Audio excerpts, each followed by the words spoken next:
राधे राधे दोस्तों, मैं आपको चुटकुला गीत सुनाने जा रही हूँ। पसंद आए तो कमेंट में ज़रूर बताइएगा। ये पति पत्नी का चुटकुला गीत है, एक बार ज़रूर सुनिएगा।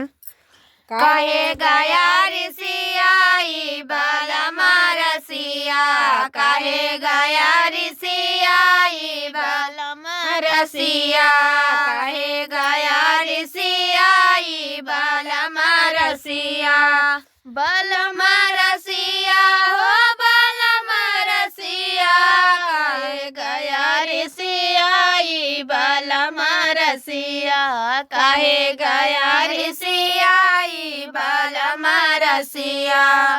पहिले मानवै हम सास जी का भिया जाऊँ, पहिले मानवै हम सास जी का भिया जाऊँ, गोड़े ताने चदरिया सुतल बलमा, गोड़े ताने चदरिया सुतल बलमा, कहे गया ऋषियाई बलमा रसिया, कहे गया ऋषियाई बलमा रसिया। दूसरे मानवै जेठान जी का भिया जाऊँ, दूसरे मानवै जेठान जी का भिया जाऊँ, हाथ ली है मोबाइल देखत बलमा, हाथ ली है मोबाइल देखत बलमा, कहे गया ऋषियाई बलमा रसिया, कहे गया ऋषियाई बलमा रसिया, बलमा रसिया हो बलमा रसिया, कहे गया ऋषियाई बलमा रसिया, कहे गया ऋषियाई बलमा रसिया।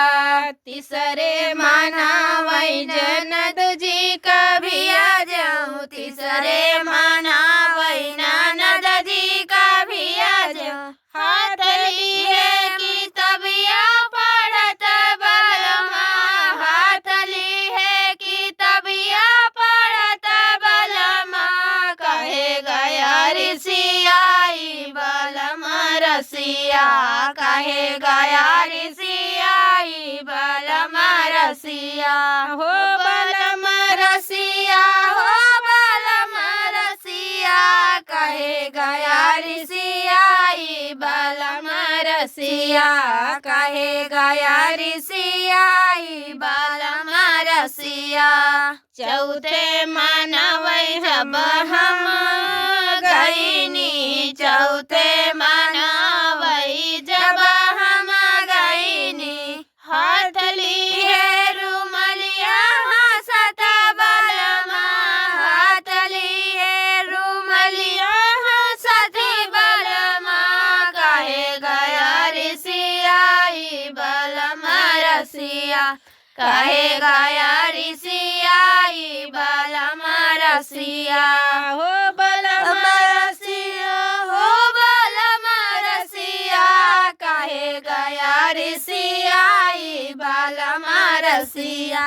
भले गयौ ऋषियाई बलमा रसिया, भले गयौ ऋषियाई बलमा रसिया, कहे गयौ ऋषियाई बलमा रसिया।